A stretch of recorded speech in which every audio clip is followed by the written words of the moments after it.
देखिए, रोज तो हम व्यक्तियों के उनके जीवन पर बात करते हैं, लेकिन आज हम बात करेंगे भारतवर्ष की। भारतवर्ष की कुंडली कैसी है और स्वतंत्र भारत की कुंडली की विशेष बातें क्या हैं। देखिए, स्वतंत्र भारत की जो कुंडली बनती है ये 15 अगस्त 1947 की बनती है मध्य रात्रि में।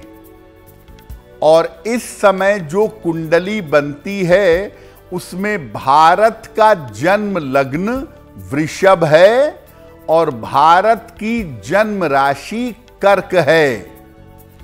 अगर आप स्वतंत्र भारत की कुंडली देखेंगे तो इसमें तृतीय भाव में बहुत सारे ग्रह बैठे हुए हैं जो उतार चढ़ाव का संकेत दे रहे हैं। लेकिन भारतवर्ष का जो लग्न है वो स्थिर लग्न है, वृष लग्न स्थिर लग्न है। और स्वतंत्र भारत की कुंडली में शनि की कृपा बनी हुई है, इसीलिए स्वतंत्रता के बाद भारत अखंड बना हुआ है। भारतवर्ष के लग्न में जो बिंदु हैं वो काफी ज्यादा हैं और शनि काफी अनुकूल है, इसीलिए भारतवर्ष के लिए कठिन समय में भी रास्ते बन जाते हैं। जब भारत आजाद हुआ, भारत की आजादी के समय जो समय चुना गया वो समय इतना परफेक्ट था उस समय के हिसाब से कि भारत मजबूती से खड़ा रहा। उतार चढ़ाव मुश्किलें जरूर आईं, लेकिन भारत की मजबूती बनी रही। देखिए, भारतवर्ष के स्वतंत्रता का जो समय चुना गया वो बहुत विख्यात दो ज्योतिषियों के सलाह देने पर चुना गया। और एक अंग्रेज लेखक ने लिखा है अपनी पुस्तक में कि किस तरह भारतवर्ष ने एक दिन बाद अपनी स्वतंत्रता का सही समय चुना और भारत मजबूत हुआ। तकरीबन भारत के स्वतंत्र होने के समय ही पाकिस्तान का जन्म हुआ और पाकिस्तान के जन्म समय की गलती का प्रभाव देखिए, पाकिस्तान की स्थिति क्या है आज और भारतवर्ष की स्थिति क्या है। भारतवर्ष की जो कुंडली का समय चुना गया था उस समय के हिसाब से सर्वश्रेष्ठ कुंडली चुनी गई थी। इसको शनि प्रधान इसलिए चुना गया ताकि लोकतंत्र मजबूत रहे, न कि निरंकुश शासन। प्रयास करके शनि और बृहस्पति की स्थिति उस समय बेहतर चुनी गई थी ताकि भारत उन्नति कर सके। और आप देखिए, पिछले 77-78 सालों में भारत ने खाद्य पदार्थ, तकनीक और उद्योगों के क्षेत्र में अपार उन्नति की है और आत्मनिर्भर हुआ है। सौंदर्य प्रतियोगिताओं से लेकर खेल के मैदान तक कला, संगीत और साहित्य में भारत ने अपना लोहा मनवाया है। तो अगर हम पिछला इतिहास देखें स्वतंत्रता से अब तक, तो कुल मिलाकर हर क्षेत्र में भारत उन्नति कर रहा है और समय के साथ यहाँ के लोग भी जिम्मेदार होते चले जा रहे हैं। भारतवर्ष की स्वतंत्रता का समय बिल्कुल उस समय के हिसाब से सही चुना गया और उसका प्रभाव ये है कि इतने सालों के बावजूद भी भारत की अखंडता, लोकतंत्र बचा हुआ है और भारत के लोग अभी भी भारत के साथ मिल करके आगे बढ़ रहे हैं। स्वतंत्र भारत की जन्म कुंडली को जब आप देखते हैं तो आपको ये देखना होगा कि आने वाले जो 5-6 साल का समय है वो कैसा रहेगा और इस समय भारतवर्ष की स्थिति क्या है। देखिए, वर्तमान में स्वतंत्र भारत की कुंडली में चंद्रमा की दशा का अंतिम समय चल रहा है। चंद्र की महादशा में सूर्य की अंतर्दशा चल रही है। 4 सितंबर 2025 से मंगल की महादशा शुरू होगी अगले 7 साल के लिए।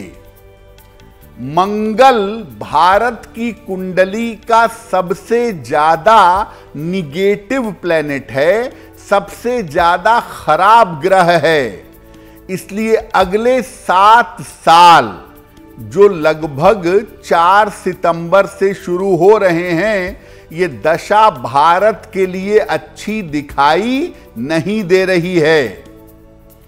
अगले 7 साल भारतवर्ष के लिए हर मामले में बड़े कठिन होंगे। हालांकि बृहस्पति की दृष्टि है मंगल पर, तो उससे बचाव के रास्ते भी बनेंगे, लेकिन कठिनाइयां बड़ी होंगी, भयंकर होंगी। युद्ध, दुर्घटनाएं, आंतरिक अशांति और उपद्रव जैसी स्थितियां पूरे देश में रह सकती हैं। मंगल जो है वो निरंकुशता का प्लेनेट है। इसीलिए इन 7 सालों में लोकतंत्र में भी समस्या आ सकती है। यानी 4 सितंबर 2025 के बाद 2032 तक का जो समय होगा वो स्वतंत्र भारत के लिए किसी हिसाब से बेहतर नहीं होगा। हालांकि इस समय की समाप्ति के बाद भारत की कुंडली में राहु की महादशा शुरू हो जाएगी और तब भारत पूरी दुनिया में एक महाशक्ति बन करके उभरेगा। लेकिन भारत महाशक्ति बने उसके पहले बड़ी लड़ाइयां हैं, बड़ी मुश्किलें हैं। तो टेक्निकली आप देखिए कि एक तो बृहस्पति अतिचारी है गोचर में, जो दुनिया की व्यवस्था बदलने को तैयार बैठा हुआ है, और दूसरी तरफ भारत की कुंडली में जो मंगल की महादशा है वो भी भारत के लिए कुल मिला जुला के गड़बड़ियां ही दिखा रही है। तो देशवासियों को ज्यादा जिम्मेदार होना होगा, अपने देश के प्रति समर्पित होना होगा, सावधानियों से निर्णय लेना होगा, क्योंकि आने वाला समय कठिन है। देखिए, जब किसी व्यक्ति का जन्मदिन आता है तो बाकायदा उसका वर्षफल बनाया जाता है और वर्षफल बनाकर उसके आने वाले 1 साल को समझा जाता है और 1 साल में कौन सा समय अच्छा, कौन सा समय बुरा, इस पर एक एनालिसिस किया जाता है। अब 15 अगस्त 2025 को भारत का जो नया साल शुरू हो रहा है वो द्विजन्मा वर्ष है। यानी भारत की जो वर्ष प्रवेश की कुंडली बन रही है वो वृष लग्न की बन रही है। मुंथा सप्तम भाव में है और वर्ष के स्वामी हैं मंगल। द्विजन्मा वर्ष अच्छा नहीं होता। जब उसी लग्न में ही वर्ष आ जाता है जिस लग्न में जन्म हुआ है, तो इसको पुनर्जन्मा वर्ष या द्विजन्मा वर्ष कहते हैं और मानते हैं कि अगर आदमी इस साल में बच गया तो उसका पुनर्जन्म होगा। इसीलिए इसको द्विजन्मा या पुनर्जन्मा वर्ष कहा जाता है। और द्विजन्मा वर्ष जीवन के लिए कतई अच्छा नहीं होता। अगला 1 साल भारत के लिए अच्छा नहीं है, कुछ देर पहले आपको बताया था कि सितंबर से मंगल की महादशा भी शुरू हो रही है और ये द्विजन्मा वर्ष भी है। मुंथा सप्तम में आ गई, वर्ष का स्वामी मंगल हो गया, यानी तमाम मुश्किलें 15 अगस्त 2025 से ही आरंभ हो रही हैं।